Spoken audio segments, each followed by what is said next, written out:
मेरे प्यारे दोस्तों, ये कहानी एक ऐसे जिन की है जो खूबसूरत लड़की को देखकर आशिक हो गया था और उसके साथ देखिए फिर क्या किया। चलिए शुरू करते हैं। एक दिन एक गरीब लड़की रुखसार, जो बहुत ही खूबसूरत थी, एक वीरान महल में अकेली काम कर रही थी। उस महल में एक जिन कई 100 साल से किसी हसीन खूबसूरत लड़की की तलाश में था। वो जिन रुखसार को देखकर लट्टू हो गया। जिन ने पहले इंसानी शक्ल यानी एक नौजवान और बहुत ही खूबसूरत नौजवान की शक्ल बनाई और फिर रुखसार के पास आकर उसकी खूबसूरती की खूब तारीफ करने लगा। फिर उसे लालच देकर उसने उस रुखसार के साथ जो किया, उसे देखकर आपकी रूह कांप जाएगी।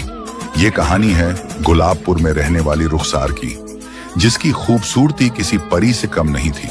उसके चेहरे पर मासूमियत और आंखों में चमक और खूबसूरती परी जैसी तो थी, लेकिन हालात ने उसकी खुशियां छीन ली थी। उसका हर दिन एक जद्दोजहद से भरा था। बीमार माँ की देखभाल, बगैर राशन के खाली घर और दिल में एक छोटी सी उम्मीद की एक किरण। रुखसार की माँ सायरा बीवी एक नेक दिल औरत थी, मगर पिछले 3 साल से बीमार बिस्तर पर लगी पड़ी थी। शरीर कमजोर था, दवाई के पैसे नहीं थे और कोई रिश्तेदार करीब आकर भी नहीं देखता था। घर का खर्च चलाने का कोई और रास्ता नहीं था।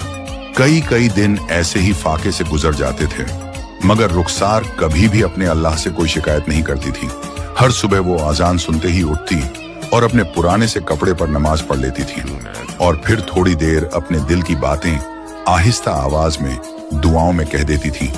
उसकी दुआ बस इतनी होती थी कि मालिक मेरी माँ को सेहत तंदुरुस्ती अता फरमा और हमें मेहनत की कमाई का कोई रास्ता दिखा दे। गांव में बहुत से लोगों ने उसे गलत रास्तों पर जाने की बातें कही। किसी ने शादी का लालच